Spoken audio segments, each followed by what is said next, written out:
Detroit's former mayor will learn his fate next month. He is facing decades behind bars after a jury convicted him of racketeering and other corruption charges. Tonight, for the very first time, we're hearing from one of the jurors who sat through the Kilpatrick corruption trial. 7 Action News investigator Heather Catallo has the interview that gives you an inside look at what went on behind the scenes at this historic trial.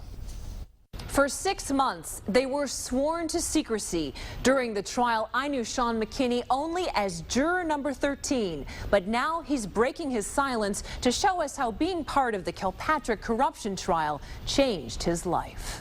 When I found out who it was for, I was just like kind of blown away. Sean McKinney will never forget the moment he received the summons for federal court jury duty. McKinney says he was shocked last September when federal prosecutors and the defense teams chose him as one of 4 alternate jurors for the Kilpatrick corruption case. As a member of an anonymous jury, each day McKinney and his 15 fellow jurors were brought into court in top-secret vehicles with covered windows. My first day there, when they had us hiding and I seen the paper windows, I go, this is not good. In March, the jury convicted Kwame Kilpatrick and his friend Bobby Ferguson on racketeering, bribery, extortion, and other charges. They found Bernard Kilpatrick guilty of a single tax charge. The jurors were hung on the racketeering count for the former mayor's father. That's 25. We saw the video.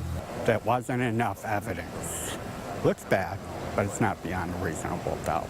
McKinney says during the trial, on 4 different occasions, he saw suspicious cars outside of his home. One day, McKinney says he even had to call the U.S. Marshals after a man followed him to the mall. He came down and, told the guy, you follow him again, you're going to get arrested. When my daughter would come home from school, I wouldn't let her stay there because I was afraid.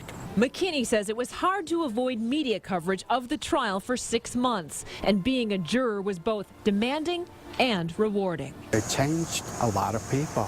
You had different aspects and types of people, but you have to get along.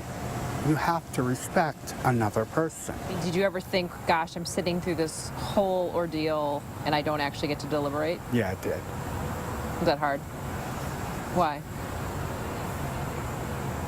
Because I wanted my voice to be heard more than anything. Even though as an alternate, McKinney wasn't with his fellow jurors for the 3 weeks of deliberations, he was in the courtroom front and center when the forewoman announced the guilty verdicts. I just said yes. Because you agreed with them?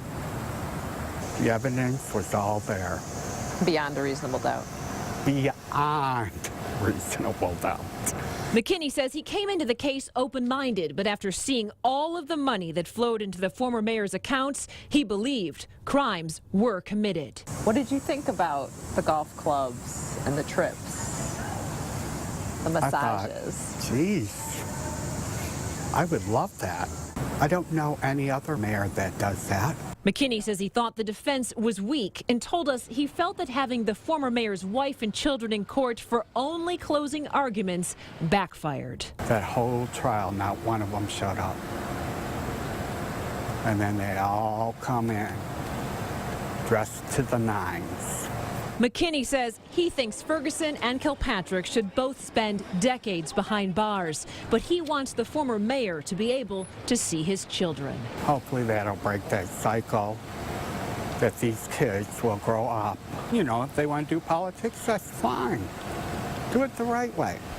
It was such a big time commitment for all of them. Sean McKinney says the jurors are all still very close. They get together nearly every month to socialize and catch up. McKinney also tells me one day he hopes to write a book about the trial. I'm Heather Catallo, 7 Action News. All right, thanks a lot, Heather. Juror number 13 says the judge and the court security officers did a great job making the jurors feel as secluded and safe as possible. Judge Nancy Edmonds will sentence Kwame Kilpatrick and Bobby Ferguson on October 10th. Bernard Kilpatrick will be sentenced the following week.